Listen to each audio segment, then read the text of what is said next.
Good day to you. My name is Chelsey. Welcome to my channel. When I was diagnosed with breast cancer, I knew it was going to be a hard road, but I really had no idea how mentally and physically taxing it was going to be.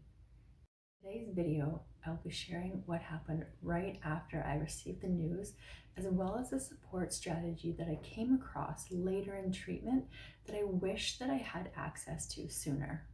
If you are just embarking on your journey, if you're right smack dab in the middle of it, or if you're supporting someone who is, I believe this etiquette support technique will help take some of the pressure off of your already heavy shoulders.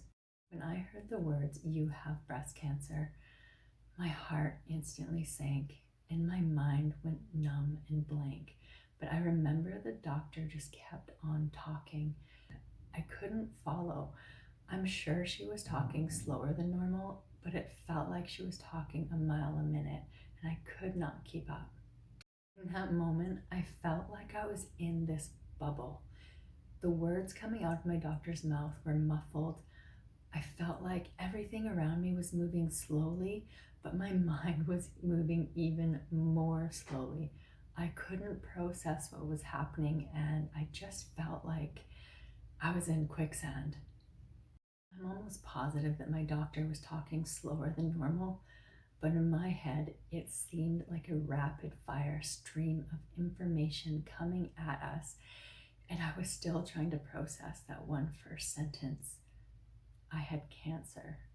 She was talking about next steps, about treatments, about calls, about work, about what we could expect, and giving her condolences.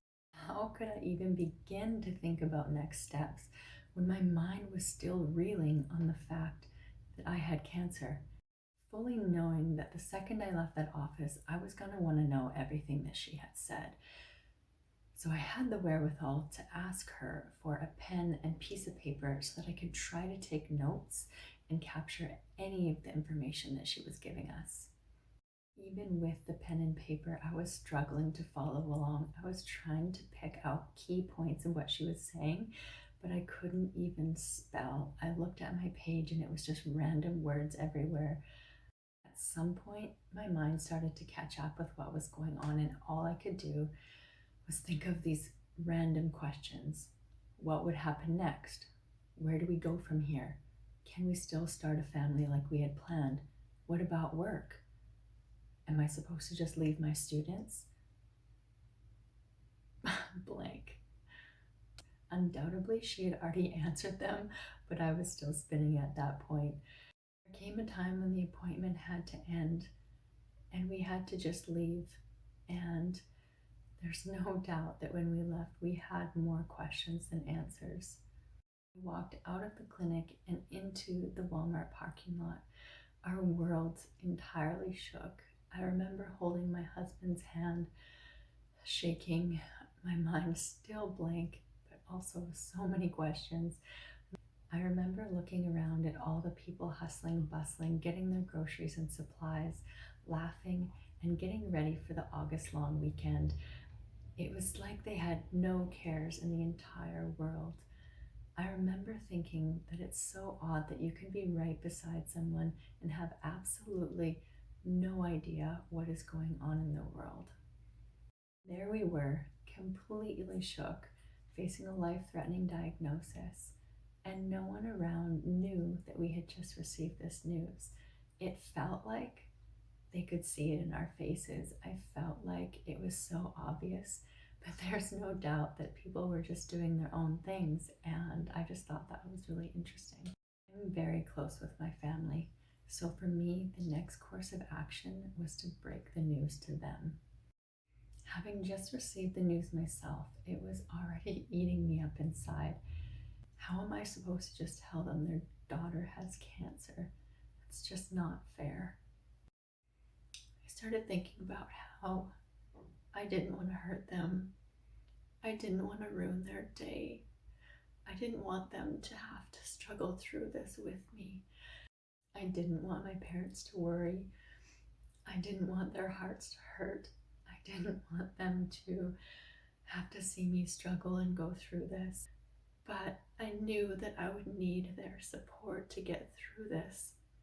So we decided to get after it and just tell them right away. This was my first experience that was the dance that was telling other people about my diagnosis. Call it the dance because it was such a delicate encounter that requires planning and structure. Even though I was the one in the trauma, I was the one that was going to be fighting for my life. Telling people was something that required planning. It wasn't something that I could just willy-nilly go and have a conversation with.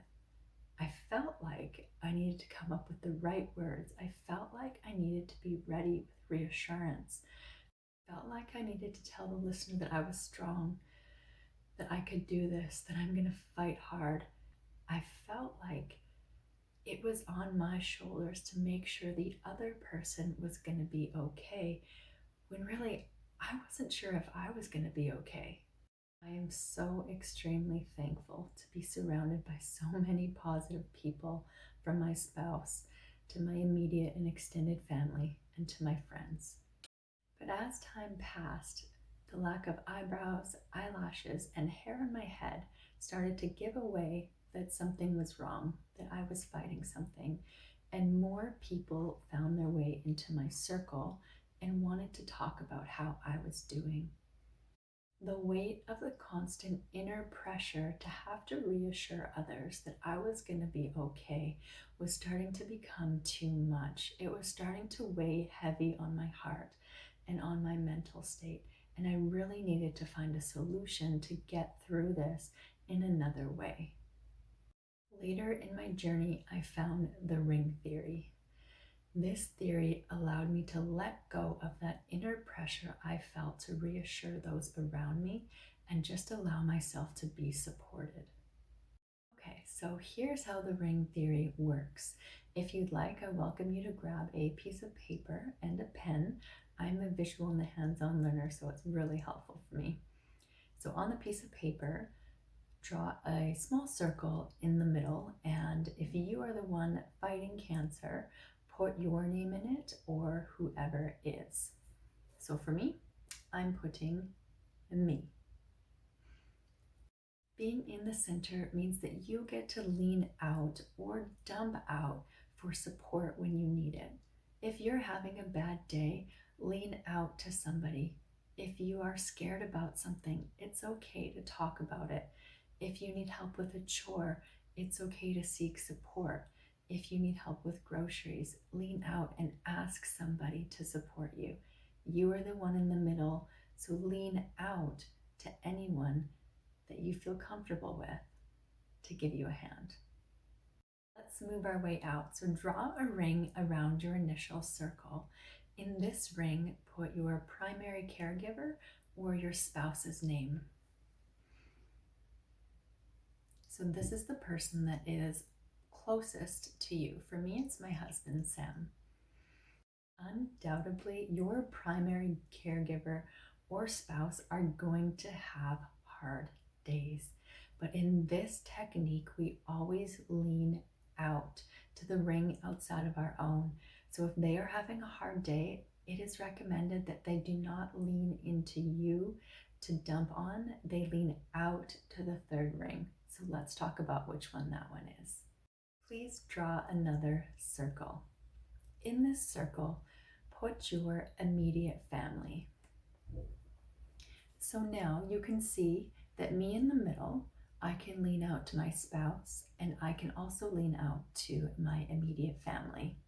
My spouse can lean out to my immediate family. So now who can my immediate family lean out to and go to for support? Let's do that next. Please draw another circle. In this circle, put your extended family and close friends. So I have them here. So now you can see my immediate family can lean out to my extended family and their close friends. Then if you'd like, you can create a fifth ring. This ring will have your work colleagues and friends. So now your extended family and friends can reach out to work colleagues and friends. It's important to remember that dumping and venting is going to happen at all levels of the ring. This is a big trauma, and people need to work through emotions because you are important to them. The idea behind this technique is to remember that you, the fighter, are in the center of the circle. You are the one fighting the trauma and requiring all of the support.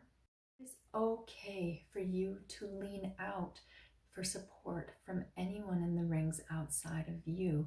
Like I said earlier, if you need help with chores, if you need help getting groceries, if you want someone to talk to, you can enlist those people that are there for you, that are in your life, surrounding you. That's what they're there for. Also important to know that if you have a well-meaning friend, family member, acquaintance, work colleague that is leaning into you for support with your trauma, it is okay to pass along the ring theory to them. It is okay not to engage in those conversations if you need all of that strength to get through your own day, to fight your own emotions. You, at the center of the trauma, are allowed to lean out, and all that you can accept is support, and that's okay. The last thing I want to say about this technique is that everyone can and is encouraged to support in. So if we look at this again, if you are on the outside of the circle, support in to the person next to you. Support in, support in, support in. Remember that leaning out, dumping out is okay. Support can always go in. I'm very lucky to receive cards from colleagues, care packages from friends, and endless support from my family and husband.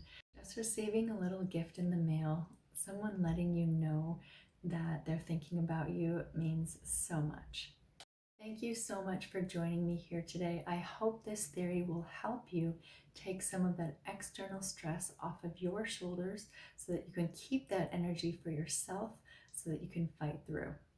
If you found this video helpful, please hit the thumbs up and subscribe, as I'm excited to pass a lot more along to you in the future.